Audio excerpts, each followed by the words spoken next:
자, 이제 2교시 시작하도록 하겠습니다. 제가 좀 코가 많이 나와서 예, 잠깐 쉬었다가 예, 뜨뜻한 물 좀 먹고 예, 다시 강의 시작하게 됐습니다.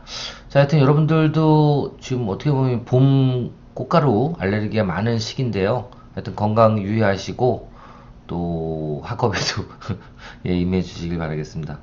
아이고 정신이 없네. 여하튼 다 이어가도록 할게요. 2교시. 자, 저번 시간에 보증금까지 말씀을 드렸고, 예, 필요한 게 로열티가 있고, 또 가맹비가 있고, 인테리어 이런 것들이 이제 수익 모델이라고 했어요. 그렇죠? 그 프랜차이즈 본사가 돈을 버는 하나의 창구라고 말씀을 드렸습니다. 그리고 가장 그 바람직한 창구가 어디다? 원부자재라든가 유통을 통해서, 그러니까 본사가 만드는 제품을 가맹점이 사주게 되면, 그래서 그걸 유통시킬 수 있으면, 소진하게 되면, 그런 가맹점은 어떻게 한다? 본사에서 당연히 위해주겠죠. 왜냐하면 내 제품을 팔아주는 고객이니까. 그렇죠? 근데 우리나라는 좀 어폐가 있는 게, 그래서 해외 프랜차이즈들은 거꾸로 내 제품을 판매하기 위해서 체인을 두듯이 가맹점을 두는 거예요. 그래서 직영으로 많이 두죠. 왜? 내 체인을 내가 관리하기 위해서. 근데 우리나라는 조금 다른 게 가맹점이 내 제품을 팔아주는 곳이고, 또 처음에 시작할 때부터 그 가맹점으로부터 가맹비를 받아요. 내 걸 팔아주는데도. 그러니까 여기서부터 뭔가 꼬이는 거야. 유통형 프랜차이즈는. 자, 그렇게 주고, 그리고 관리를 하니까 어떻게 돼요? 가맹점주들은 말을 안 들을 수 있잖아요. 직영점은 뭐 내 직원이니까 100%내 말을 듣잖아요.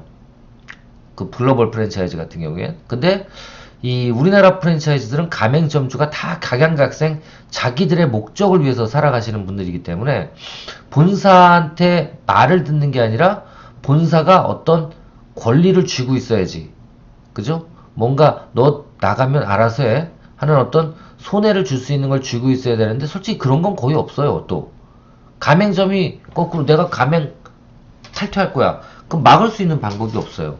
그쵸? 그래서 제가 지금까지 한 200개 정도 내봤다 그랬잖아요. 가맹점을 낼 때 가장 말 안 듣는 가맹점주들이 있어요. 그죠? 가장 말 안 듣는 가맹점주들이 가장 잘 됐어요.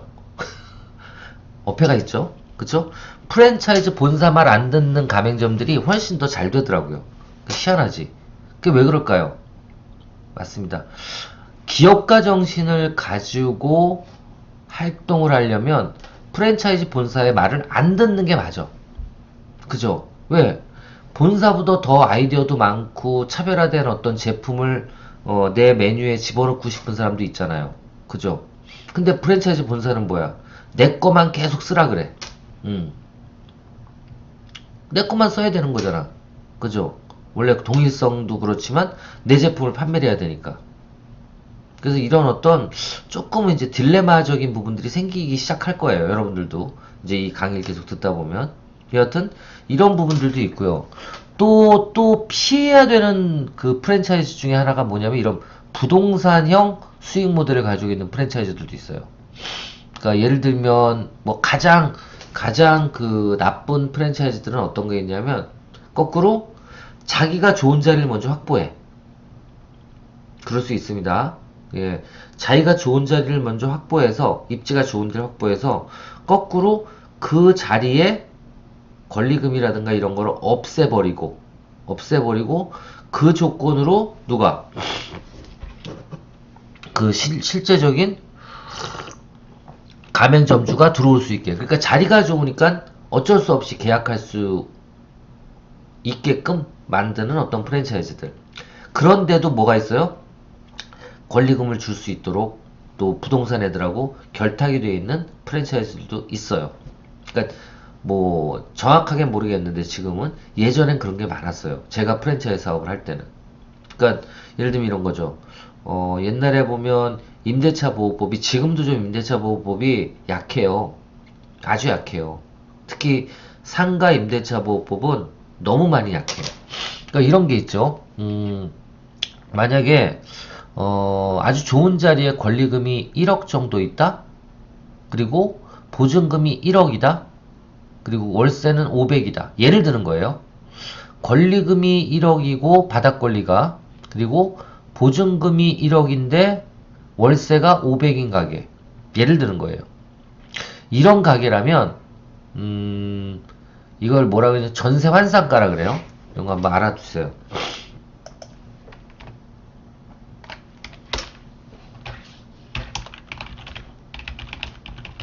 전세 환산가가 뭐냐면 월세 곱하기 100만원 플러스 보증금, 이게 월세 환산가예요. 그럼 예를 들면 이제 부동산 상식이시니까 알아두실 필요 있어요. 예를 들면 월세가 500만원이고 그리고 곱하기 100만원 하면 얼마예요? 이러면 5억이에요. 그죠? 5억. 그리고 플러스 보증금 1억. 그럼 보증금 1억에 월세 500만원은 합치면 전세 환산가가 얼마? 5억, 6억. 6억이 되는 거예요. 전세 환산가가. 아시겠죠? 월세 곱하기 100만원 플러스 보증금이니까. 그럼 자, 임대차 보호법 봅시다.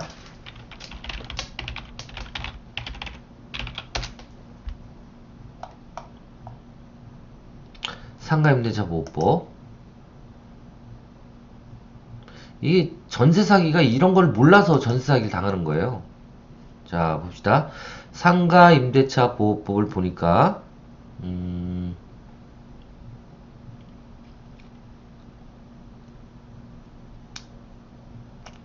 자, 보세요.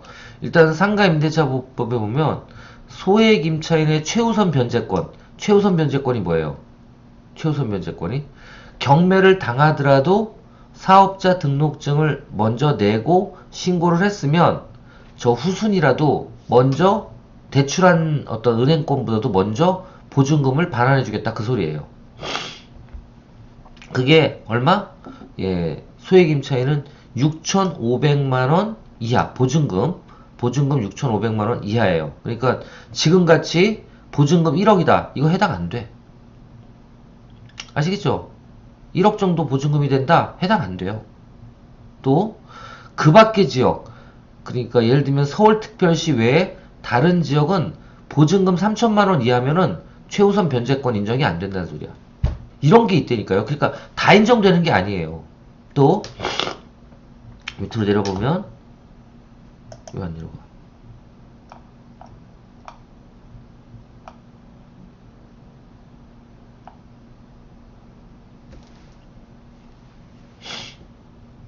일정 보증금 이하라고 되어 있죠. 일정 보증금 이하의 상가 건물 임차에는 일정한 요건을 갖춘 경우에는 대항력, 우선 변제권, 존속 기간 등의 보호를 받을 수 있습니다. 라고 되어 있잖아요. 그죠? 일정 보증금 이하. 아, 이게 전세 환산가가 아니구나.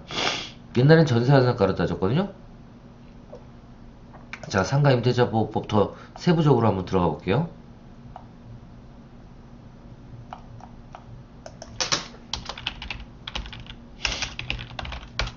특히 저기 자영업은 이런 보호법, 이런 법들을 정확하게 또 아셔야 돼요. 부동산은.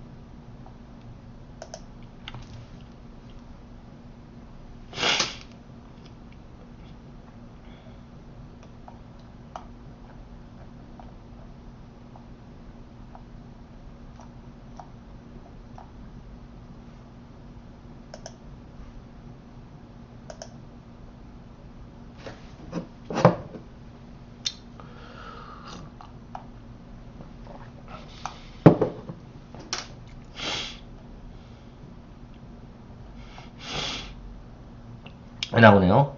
서울특별시의 경우에는 지역마다 보증금이 다르다. 아, 이거는 그거네. 상가 맞나? 상가. 서울특별시의 경우는 많이 올라갔네. 9억 원 이하여야 돼요. 이게 뭐냐면 전세 환산가로 9억 원 이하여야 돼. 그러니까 요거까지는 해당이 되네. 또 수도권 정비 계획법에 의한 과밀 억제권에 포함된 것은 6억 9천만 원 이하. 그러니까 수도권 같은 경우에는 6억 9천만 원 이하만 보호가 되는 거지. 그 이상은 보호가 된다, 안 된다? 안 된다. 죄송합니다. 그리고 광역시와 화성시 뭐 이런 데는 5억 4천. 이게 지역마다 달라요. 아시겠죠? 이 보증금이라는 게, 여기서 보증금이라는 거는 전세환사가를 얘기하는 거예요. 그래서 이 전세환사가가 얼마? 서울특별시 경우에는 9억. 그러니까 예를 들면 보증금, 여기도 보증금 3억만 더 올라가면, 그러니까 보증금이 올라가거나 월세가 3억 정도만 더 올라가면 어떻게 돼요? 서울시에서도 안 되는 거예요. 보호가 안 되는 거예요. 나머지는 6억 9천, 또 파주시나 이런 데는 5억 4천, 그 밖에 지방은 3억 7천 이하입니다. 그러니까 예를 들면 수도권 같은 경우에는 6억 정도 전세가가 나온다? 아예 나가라 그럼 나가야 되는 거예요. 10년 이런 거 없어. 아시겠죠? 자, 이렇게 되기 때문에 옛날에 근데 이게 얼마였냐면 1억도 안 됐어요. 그러니까 웬만한 명동 한복판에 있는 상가, 지금도 마찬가지죠. 명동 한복판에 있는 상가 보통 보증금 1억에 월세 700, 800 해요. 그죠? 그러니까 이렇게 되는 그 가게들은 어떻게 돼요? 보호 대상에서 안 되는 거예요. 아시겠죠? 경기도 1층짜리 한 카페 정도 들어가려고 그러면 월세 500 내는 데 많습니다. 한 뭐 60평, 70평짜리. 이런 데는 해당이 안 되는 거야. 그러니까 좋은 자리일수록 뭐예요? 권리금도 있는데 잘못하면 계약 기간이 만료되기 전에 나가라 그러면 10년 이내에 나가라 그러면 나갈 수밖에 없는 경우가 많아요. 그래서 뭐 제가 이런 말씀 많이 드리죠. 자영업 시장은 거꾸로 장사가 안 돼서 망하는 회사들도 있지만, 가게들도 있지만, 어떤 가게가 더 많다? 장사가 잘 돼서 비자발적으로 쫓겨나는 가게들도 많다. 정말이에요. 이게 현실이에요. 왜? 이런 임대차 보호법이 아직은 그래도 많이 나아졌어요, 지금 보니까. 근데 아직도 여기에 해당되지 않는 큰 규모의 부동산들은 아직은 안 된다. 근데 보통 처음에 시작하려면 좋은 자리에서 해야 된다고 얘기 많이 하잖아요. 이것도 사기지만. 좋은 자리라는 자리들이 이런 어떻게 보면 좀 악재가, 위험 요소들이 많이 있어요. 여하튼 이런 것 때문에 옛날에 부동산들은요, 좋은 자리 있잖아, 좋은 자리. 좋은 자리에 가가지고 권리금도 있고 월세 보증금도 높은 데 가서 어떻게? 예를 들면 이런 데 가가지고 뭐라 그래? 임차인 안 만나요. 누구 만나? 그렇죠. 건물주 만나가지고 건물주한테 권리금이 2억? 그 권리금은 누가 받는 거야? 건물주가 받는 거 아니에요. 누가 받는 거예요? 임차인이 받는 건데, 임차인이 쫓겨나면 받을 수 있다 없다? 못 받아. 그러니까 어떻게 해요? 건물주를 만나가지고 뭐라 그래? 예, 건물주 만나서 프랜차이즈 입지개발팀이 가서, 예, 솔직히 건물주는 프랜차이즈 같은 거 들어오면 또 그 가게가, 그 건물이 훤해지니까 좋잖아요. 그러니까 만나달라고 하면 만나준다고. 그럼 만나서 뭐라 그래? 예를 드는 거예요.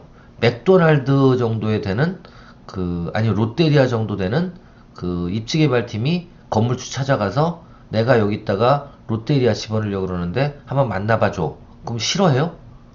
속으로 너무 좋아하지. 그죠? 병원 들어오는 것보다 낫잖아. 여하튼 그렇게 해서 만나면 건물주한테 권리금은 어차피 건물주는 신경도 안 써요. 그럼 뭐라 그럴까요? 지금 여기 임차한 이분 언제쯤 나가는지 계약기간 좀 알려달라 그래서 뭐 내년 3월이 계약인데 뭐 재계약 할 수도 있을 것 같다 라고 하지만, 재계약을 안 해도 되는 게 누구 마음이에요? 임대차 보호법에 해당이 안 되는 가게는? 그렇죠. 건물주 마음이에요. 그럼 어떻게 해? 그렇습니다. 그런 롯데리아라고 얘기는 안 할게요. 롯데리아가 아니죠. 다른 데죠. 여튼 그런 어떤 모 프랜차이즈들 같은 경우에는 어떻게 하냐면 거꾸로 건물주한테 딜을 합니다. 보증금이 지금 2억입니까? 보증금 4억으로 올려드릴게요. 그리고 월세 10만원, 20만원 아니면 50만원 더 올려드릴 테니까 저하고 계약하시죠. 내년에. 이렇게 계약을 해놓는다는 거. 이걸 이제 어떻게 보면 잡았다고 표현해요. 부동산이 잡았다. 예. 그렇게 해서 계약을 하겠다고 하면 건물주는 어떨까요? 그렇죠. 그날이 오기를 기다리죠. 언제? 재계약 기간이 오기를. 엄청나게 기다릴 거예요. 왜? 갑자기 보증금이 1, 2억이 더 들어오고 월세도 훨씬 더 올려준다는데? 지금보다? 지금 있는 사람은 맨날 보면 장사 안 되네, 뭐 이러면 나가겠네, 아니 월세 좀 내려달라고 맨날 찡찡대는데, 아니 떡하니 프랜차이즈가 와가지고 월세는 물론이고 보증금까지 다 올려주겠다 그러니까 얼마나 좋아요. 그날만 기다리는 거야. 그리고 어떻게 해요? 조금 양심이 있는 건물주는 그 임차인한테 이러이러한 조건으로 네가 올릴 수 있으면 너 그냥 계속 있게 해줄게. 근데 그렇지 않으면 나가. 이렇게 얘기하는 경우가 있고, 나쁜 건물주 같은 경우는 물어보지도 않아요. 그냥 계약기간 끝났으니까 3개월 전에 내용 증명 보내줘. 아, 이번 계약을 끝으로 해서 나가줬으면 좋겠다 라고 그냥 내용 증명 보내는 분들도 계세요. 어떻게 해야 되기 때문에 임대차 보호법에 해당이 안 되는 좋은 상권의 점포들은, 아시겠죠? 그러니까 어떻게 보면 좋은 상권의 점포들이 무조건 좋은 게 아니라 이런 위험성이 있을 수가 있어요. 그래서 이런 것들은 조심하셔야죠. 아시겠죠? 그렇게 해서 잡어. 그럼 어떻게 될까요? 그런 프랜차이즈는 가맹점주를 유치하기가 좋을까 나쁠까? 당연히 좋죠. 아니 딱 프랜차이즈 희망 가맹점주가 오면 어떻게 해? 데리고 댕겨 나가서 명동에 보시면 아시겠지만 여기도 권리금 2억 저기도 2억인데 우리가 확보하고 있는 이 자리는 권리금이 없습니다라고 얘기할까요? 아니요. 그걸 부동산이랑 짜서 한 5천 정도는 자기들이 먹으려고 놔둬. 아시겠죠? 그래 놓고는 이건 5천밖에 안 되고 대신에 이제 보증금은 좀 높습니다. 왜? 보증금은 어차피 돌려받을 수 있는 돈이니까 높이셔도 돼요. 라고 이제 설득을 하죠. 그러면 100이면 100, 그 자리 들어오려고 할까요? 안 할까요? 합니다. 들어오려고 그래요. 그렇게 해서 이 부동산을 활용해서, 근데 이런 부동산을 지금처럼 권리 장사를 하는 부동산 그 프랜차이즈 브로커들이 있는가 하면, 또 다른 브로커들은 어떤 게 있냐면 아예 어떻게 해요? 이거 브로커라고 표현하면 좀 그렇지만 아예 건물을 잘 운용이 안 되는 건물주가 있으면 그 건물주가 자체한테 부동산을 투자하라 그래. 아예. 그리고는 어떻게 해요? 그 부동산을 키워줄 테니 이 부동산에 대한 지분을 아예 100% 우리 본사에 넘기고 너는 배당을 받는 게 어떻겠냐. 이렇게 가는 분들도 많아요. 이렇게 가는 프랜차이즈들. 그래서 이런 프랜차이즈들을 이제 부동산형 프랜차이즈라고 합니다. 자, 네 번째.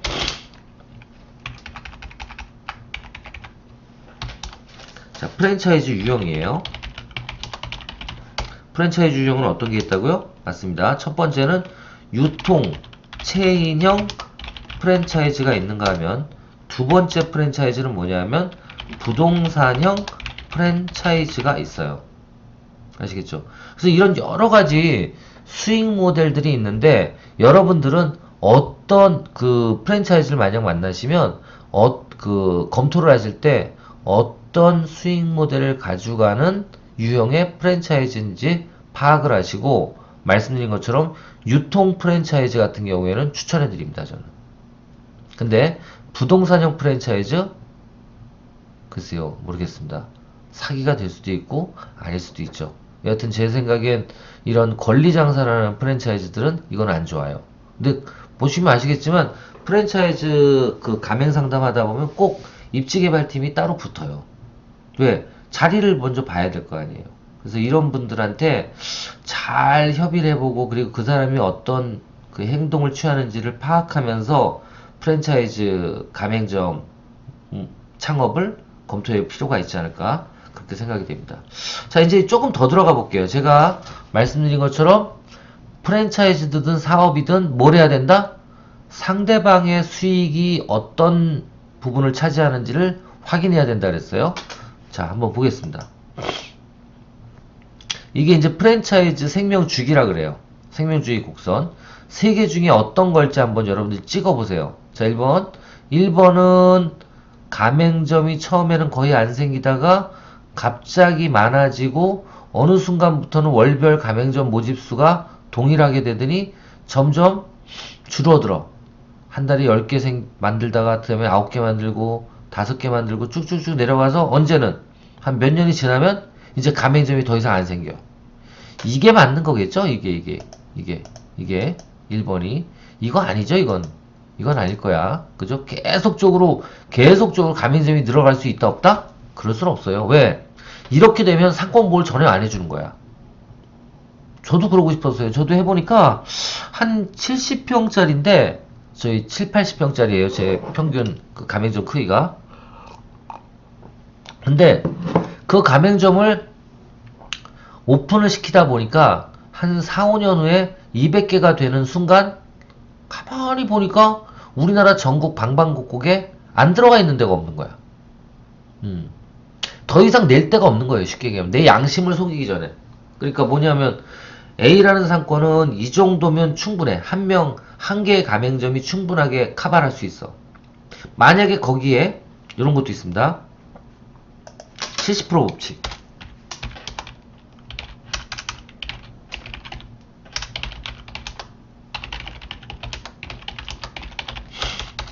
예를 들면 프랜차이즈가 어떤 상권이 있어요. 해당 상권에 한 개의 가맹점이 있을 경우 가맹점 매출이 100이라면 70의 법칙입니다. 해당 상권에 2개의 가맹점이 생기면 어떻게 될까요? 가맹점 1 매출 70 그리고 가맹점 2의 매출 70이에요. 저는 요것 때문에 가장 갈등이 심했어요. 아시겠죠? 진짜 그랬어요. 그러니까 뭐냐면 프랜차이즈 본사 입장에서는 어떤 특정 상권에 가맹점이 하나 있는데 충분히 차지할 수 있어 100의 어떤 매출이 발생이 될 수 있는 가맹점이에요. 근데 만약에 이 가맹점에 또 하나의 가맹점을 주변에 내면 어떻게 된다? 평균적으로 그 시장의 캐파가 100인데도 불구하고 가맹점 하나는 70, 또 다른 가맹점 하나도 70 해서 나눠 먹는데요. 그러니까 뭐예요? 혼자 독점할 땐 100이었는데 70으로 줄어드는 거지. A라는 가맹점은. 그러니까 손해보는 거예요. 그 대신 B라는 가맹점이 생겨서 70을 또 매출을 올리니까 본사 입장에서는 어떻게 돼? 140이 되니까 40이 늘어난 거야. 그죠? 이게 평균적인 논리예요. 자, 그러면 본사 입장에서는 어떻게 보면 가맹점을 생각하지 않는다면 또 하나를 늘리는 게 맞죠? 그쵸? 이러고 싶다고. 그러니까 제가 200개를 내보니까 낼 데가 없어, 더 이상. 근데 만약에 해당 가맹점 부근에다가 또 하나의 가맹점을 상권 내에, 상권이라고 표현할까요? 상권을 보호해준, 내 마음속에 보호해줬죠. 보호해준 상권 내에 만약에 또 하나의 가맹점이 들어가면 본사의 매출은 늘어난다, 줄어든다? 당연히 가맹점 수도 늘어나지만 본사의 매출이 40% 증가할 수 있다는 거예요. 자, 그럼 늘려야 돼, 줄여야 돼? 늘려야 되는데 저는 처음에 상권보호 계약을 정확하게 해줬었어요. 그러니까 어떻게 돼? 가맹점이 가만히 안 있지. 그죠? 가맹점주가 아니 계약은 이렇게 해놓고 왜 가맹점을 또 하나 내려고 그러냐 라고 따질 수가 있잖아요. 그죠? 그럴 때 처음에 제가 설득하기도 힘들었지만 이제 보통 얘기하는 게 우리도 계속 확장해 나가야 되니까 얘기했던 설득 요인이 뭐냐면 여기는 신도시가 생겨서 인구가 더 유입이 됐다. 제가 그런 데만 찾아서 하나씩 더 내려고 그랬거든. 인구 유입됐기 때문에 인구가 늘어났다. 그래서 하나를 더 낼 수 있는 명분이 생긴다. 대신에 가맹비와 로열티를 50%씩 받겠다. 돌려주겠다. 라고 얘기를 했어요. 그래서 몇 개는 제가 설득을 했는데 이때 제일 고민이 많이 됐어요. 접을까? 왜? 이거는 나도 내 자신을 속이는 거잖아요. 그죠? 그럴 수 있는 거예요. 근데 이제 가맹 본사의 경영을 또 유지시켜야 되는 것도 제 의무고 임직원들의 급여를 계속 줘야 되는 것도 제 의무예요. 그죠? 어떻게 해야 될까요? 이게 고민되더라고. 어떻게 해야 됐을까요? 제일 바람직한 방법은 프랜차이즈 본사에 브랜드를 새롭게 런칭시키는 거예요. 그 방법밖에 없어. 그죠? 우리 저기 외식업계의 대가 백 선생님 계시죠? 그분 프랜차이즈 가맹점이 몇 개야 도대체? 보세요. 한번 볼까요? 한번.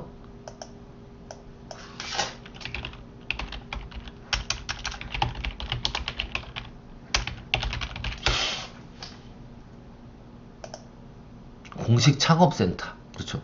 백다방, 고투웍. 이 고투웍 아마 그럴 거예요. 홍콩 반점. 예. 다 마찬가지죠? 한번 보겠게요. 브랜드가 몇 개나 되나? 이게 다 브랜드잖아. 백다방, 고투웍, 또 백보이 피자, 홍콩 반점, 뭐 백스비어, 한신포차. 이게 이제 뭐 본점 이게 원래 처음에 시작할 때 그거죠. 역전우동, 뭐 파스타, 또 새마을식당, 쌈밥, 봉가, 인생설렁탕, 뭐 정성식당, 마기오름, 리춘시장, 또 연벌돈까츠, 돌베기집. 자, 예를 들면 이래요. 자, 그러면 지금 보세요. 제가 느낀 건데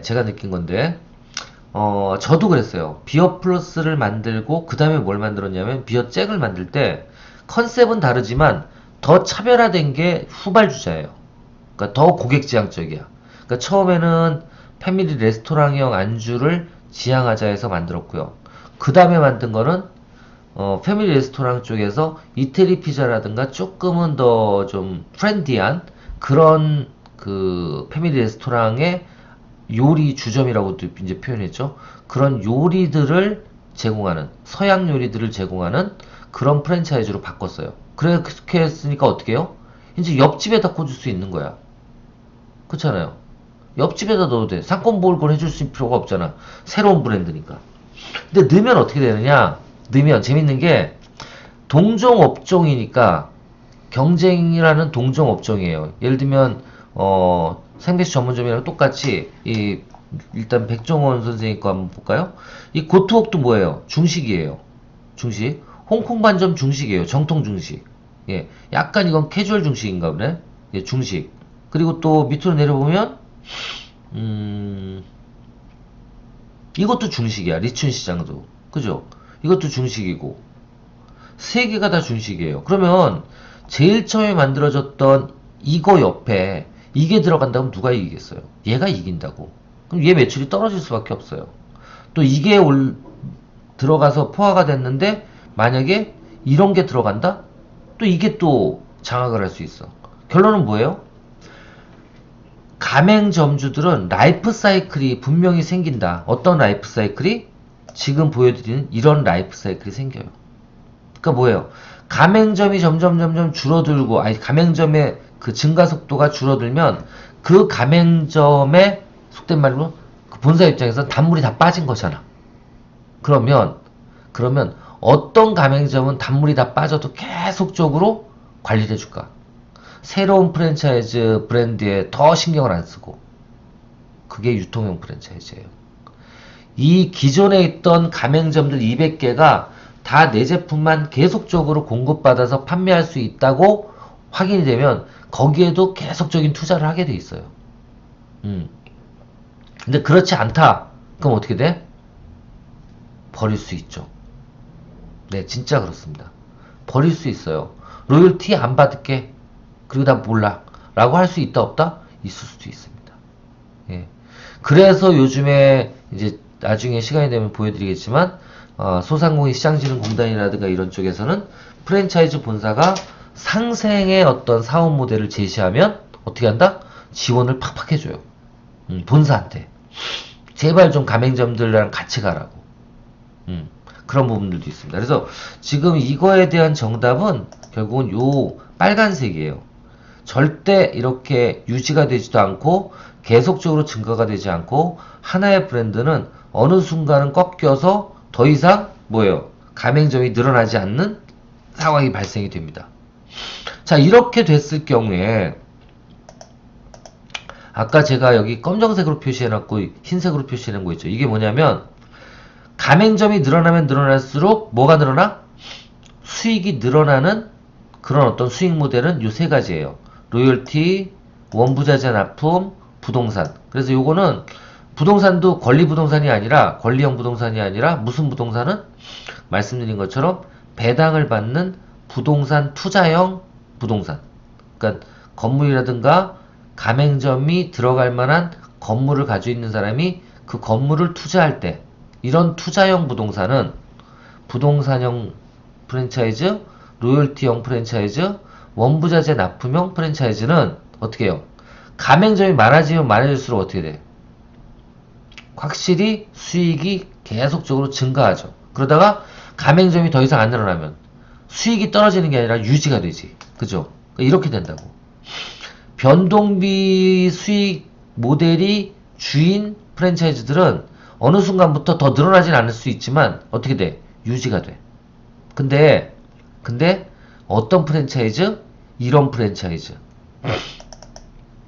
가맹비만 먹고 사는 프랜차이즈 있습니다. 예, 있어요. 인테리어만 먹고 사는 프랜차이즈 한탕주의예요. 이런 프랜차이즈들은 어떤 프랜차이즈냐면 프랜차이즈 박람회 같은 데 가보면 나와요.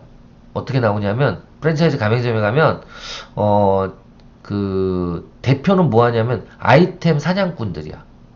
아, 이 아이템 괜찮다. 뜬다 싶으면 어떻게 돼?